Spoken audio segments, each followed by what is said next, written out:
Di video ini saya akan memberitahu kalian cara membuat foto seperti ini.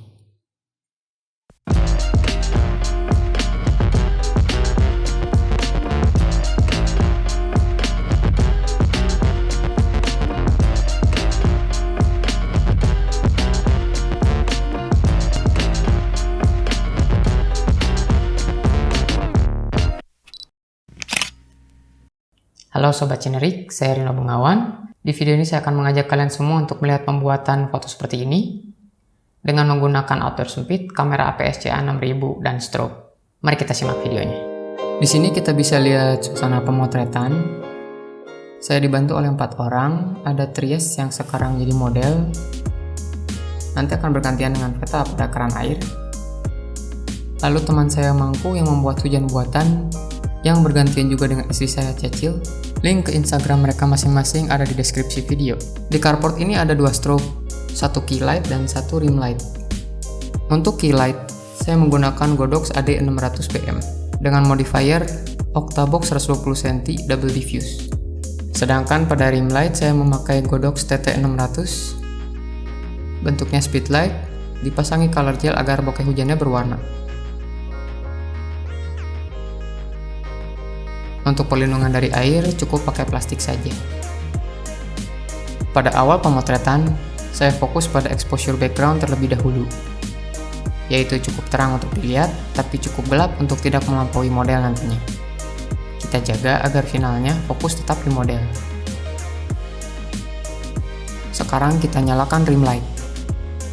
Kalau nggak salah, saya bermain di setengah power.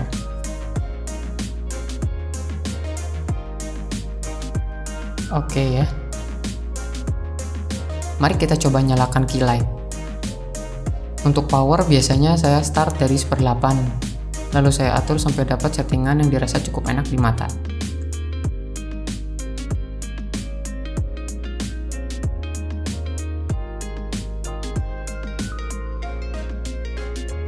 Kalau sudah oke, kita coba banyak pose.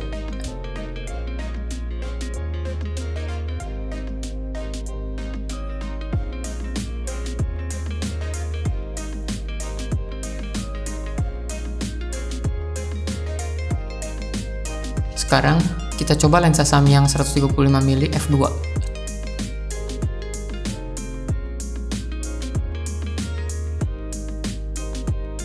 Mari kita lihat bokehnya.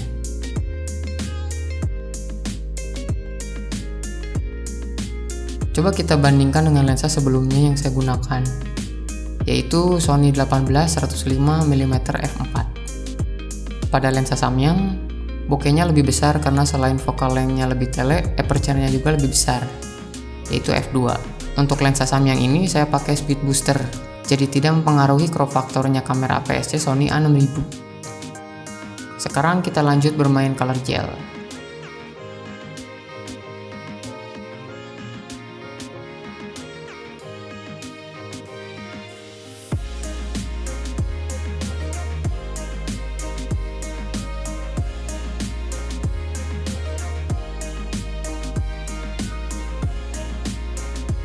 Ada satu hal yang saya perhatikan ketika membuat hujan buatan, yaitu jarak air ke rim light. Ketika teman saya mampu membuat air hujan, airnya jatuh ke rim light atau bahkan mengguyur rim light. Tapi ketika istri saya membuat air hujan, airnya jatuh lebih mendekati ke model. Walaupun lensa yang digunakan sama, hujan bokeh yang dihasilkan beda. Sekitar tahun 2016 saya pernah membuat pemotretan dengan setting yang sama. Yang saya ingat itu jatuhnya air ke strobe itu jaraknya lebih jauh dibanding sesi sekarang. Dan itu yang membuat luas air yang terkena cahaya lebih besar.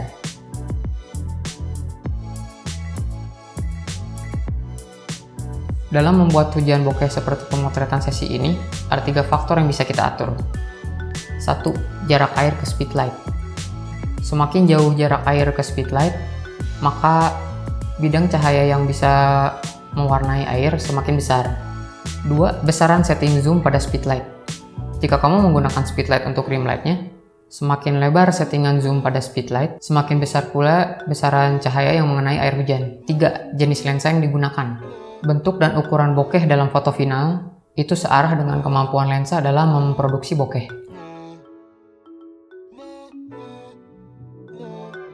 Sekian video kali ini. Untuk kalian yang ingin melihat hasil foto sesi ini, bisa lihat Instagram saya, Rino Bengawan. Untuk yang mau bereksperimen dengan teknik yang ada di video ini, boleh juga mencantumkan dengan hashtag hujan bokeh, biar kita lihat bareng-bareng. Terima kasih untuk Sobat Generik yang udah nonton video ini sampai habis. Semoga bermanfaat bagi nusa dan bangsa.